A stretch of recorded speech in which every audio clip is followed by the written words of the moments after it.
Shalom, puji nama Tuhan. Pada saat ini kita kembali aktif lagi dalam KKA. Dan hari ini kita sudah masuk dalam kelompok keluarga Allah pada pelajaran 1 bagian 3 dengan materi Jadi Pilihlah Kehidupan. Kuncinya ada di dalam kitab Perjanjian Lama, Ulangan pasalnya yang ke-30, ayatnya yang ke-19b. Pilihlah kehidupan supaya engkau hidup, baik engkau maupun keturunanmu.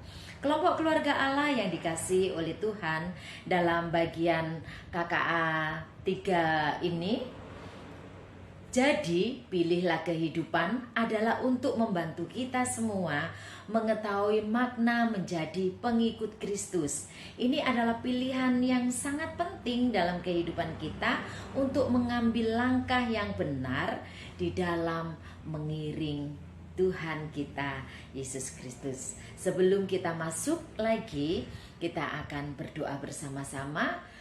Terima kasih Tuhan Yesus, pada saat ini kami bersama-sama dengan kelompok kami masing-masing akan belajar kebenaran firman Tuhan. Berikan kami hikmat-Mu senantiasa agar kami mengerti apa yang menjadi kehendak Tuhan di dalam kehidupan kami, di dalam kami mengiringi Engkau. Terima kasih Tuhan Yesus. Kiranya Roh Kudus juga akan memampukan kami menjadi pelaku firman Tuhan. Di dalam nama Yesus, haleluya, amin. Sekali lagi shalom buat kita semua. Mari kita akan membaca ayat Alkitab kita pada sore hari ini di dalam Kejadian pasalnya yang kedua, ayat 4 sampai yang ke-9. Demikianlah riwayat langit dan bumi pada waktu diciptakan. Ketika Tuhan Allah menjadikan bumi dan langit, belum ada semak apapun di bumi, belum timbul tumbuh-tumbuhan apapun di padang, sebab Tuhan Allah belum menurunkan hujan ke bumi, dan belum ada orang untuk mengusahakan tanah itu. Tetapi ada kabut naik ke atas dari bumi dan membasahi seluruh permukaan bumi. Ketika itulah Tuhan Allah membentuk manusia itu dari debu tanah dan menghembuskan nafas hidup ke dalam hidungnya. Demikianlah manusia itu menjadi makhluk yang hidup. Manusia dan Taman Eden. Selanjutnya Tuhan Allah membuat Taman Eden di sebelah timur.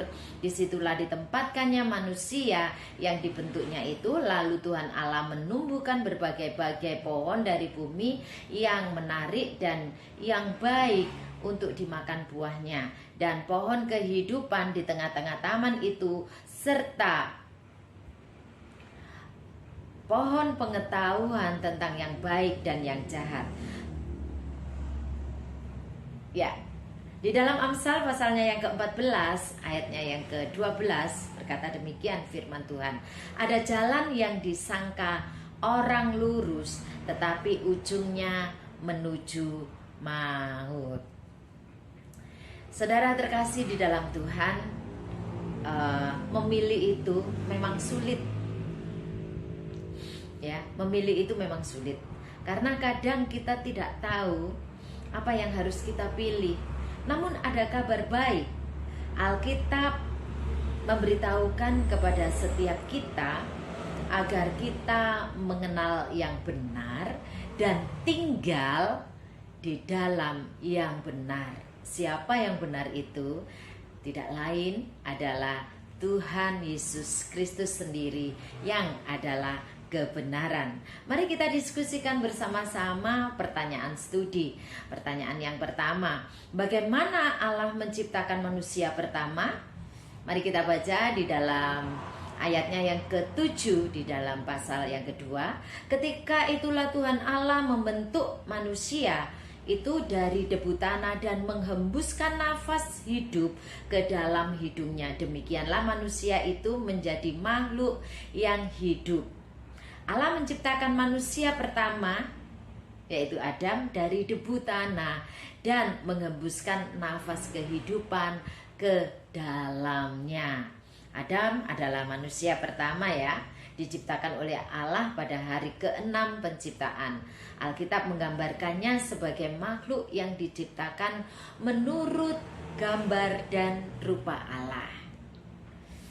Pertanyaan yang kedua, apa yang Allah inginkan agar manusia tersebut kerjakan? Di ayatnya yang ke-15, Tuhan Allah mengambil manusia itu dan menempatkannya dalam Taman Eden untuk mengusahakan dan memelihara taman itu. Jadi manusia ditempatkan di Taman Eden bukan tanpa alasan, Bapak Ibu, ya. Tuhan memberikan kuasa dan mandat khusus kepada manusia untuk mengusahakan, untuk memelihara Taman Eden. Jadi kuasa yang diberikan ini bersifat menyeluruh, yaitu mencakup soal bagaimana menata hidup, mengelola alam, bekerja demi memenuhi kebutuhan hidup, dan mengusahakan kesejahteraan bagi dirinya dan bagi keluarganya serta alam semesta.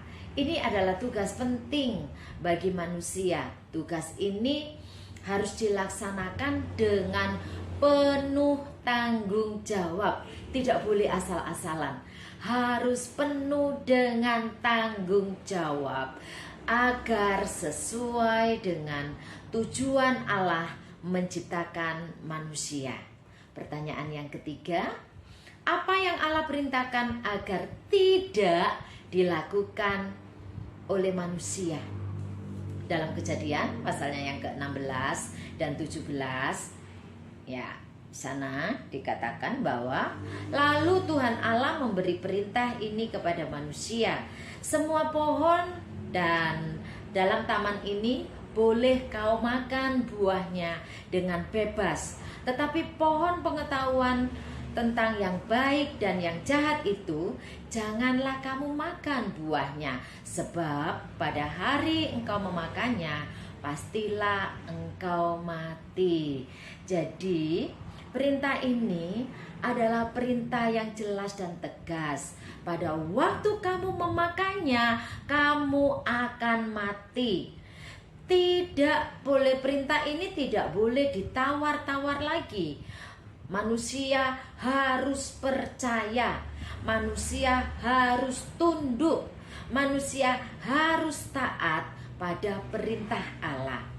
Namun pada kenyataannya manusia sedang memilih. Manusia sedang diperhadapkan dengan dua pilihan, antara percaya kepada Allah atau tidak, antara tunduk kepada Allah atau tidak, antara taat kepada Allah atau tidak. Dan manusia telah memilih yang buruk, yaitu tidak taat kepada Allah. Pertanyaan yang keempat, bagaimana Allah menciptakan perempuan? Kita baca dalam Kejadian pasal 2 ayat 18 sampai yang ke-23. Tuhan Allah berfirman, tidak baik kalau manusia itu seorang diri saja. Aku akan menjadikan penolong baginya yang sepadan dengan dia. Lalu Tuhan Allah membentuk dari tanah segala binatang hutan dan segala burung di udara, dibawanya lah semuanya itu kepada manusia untuk melihat bagaimana ia menamainya. Dan seperti nama yang diberikan manusia itu kepada tiap-tiap makhluk itu yang hidup, demikianlah nanti nama makhluk itu. 20, manusia itu memberi nama kepada segala ternak, kepada burung-burung di udara, dan kepada segala binatang hutan. Tetapi baginya sendiri ia tidak menjumpai penolong yang sepadan dengan dia.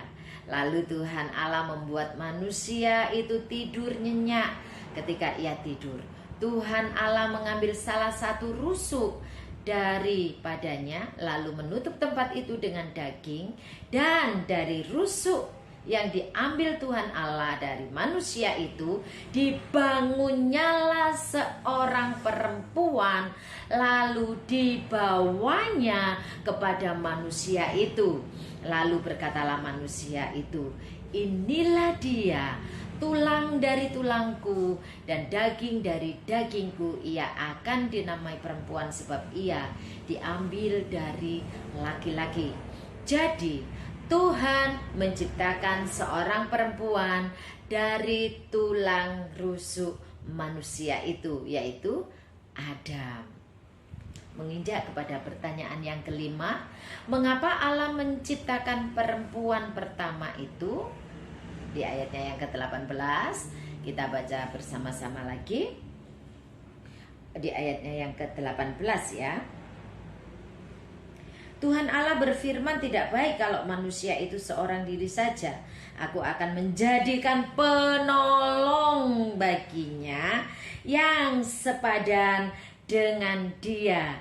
Jadi mengapa Allah menciptakan perempuan, yaitu sebagai penolong yang sepadan dengan manusia itu. Perempuan diciptakan untuk menjadi rekan yang mengasihi dan menolong laki-laki. Selaku rekan, ia harus bekerja bersama-sama, menanggung tanggung jawab laki-laki dan bekerja sama dengannya dalam memenuhi maksud dan tujuan Allah bagi kehidupan keluarga mereka.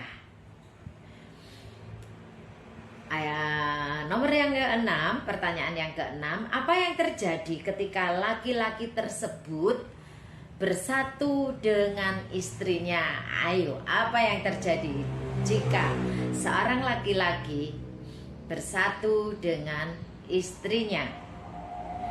Ayatnya yang ke-24, mari kita akan melihat bersama-sama. Sebab itu seorang laki-laki akan meninggalkan ayahnya dan ibunya dan bersatu dengan istrinya sehingga keduanya menjadi satu daging.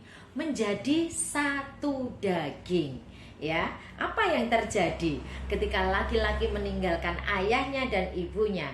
Dia menjadi satu daging dengan istrinya. Jadi Allah menciptakan Adam terlebih dahulu, baru kemudian Hawa. Allah sendiri membawa Hawa kepada Adam. Allah sendiri yang menentukan bahwa mereka akan dipersatukan dalam ikatan pernikahan yang suci, pernikahan yang kudus. Dia berkata bahwa mereka berdua akan menjadi satu daging, ya, yaitu menjadi satu daging. Bersatu artinya melekat kepada, nempel kepada, atau bergabung, ya, jadi satu. Itu merupakan satu kesatuan yang tidak terpisahkan, satu penyatuan yang unik dari dua pribadi, dari manusia, yaitu menjadi satu kesatuan. Satu ditambah satu sama dengan satu. Adam dan Hawa bersatu dalam ikatan pernikahan kudus menjadi satu daging. Pertanyaan yang ke-7, apa pertanyaan pertama yang dinyatakan si ular kepada perempuan tersebut dalam Kejadian pasalnya yang ketiga, ayatnya yang pun ular ialah, pertanyaannya pun dalam gelimang dosa, jauh dari Allah. Itu setiap membaca firman itu akan membawa kita kepada kehidupan. Alkitab memberitahu kepada kita bahwa kematian, penderitaan masuk ke dalam dunia karena keputusan yang salah dari manusia pertama. Dan akibatnya manusia harus bekerja keras untuk memenuhi kebutuhan hidupnya. Setiap hari kita diperhadapkan dengan keputusan-keputusan sulit. Oleh karena itu, belajarlah untuk percaya, tunduk, dan taat kepada Tuhan Yesus, Sang Pemilik kehidupan kita.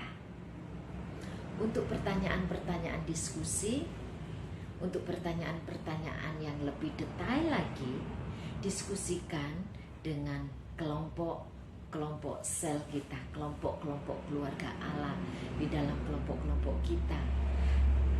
Apa yang menjadi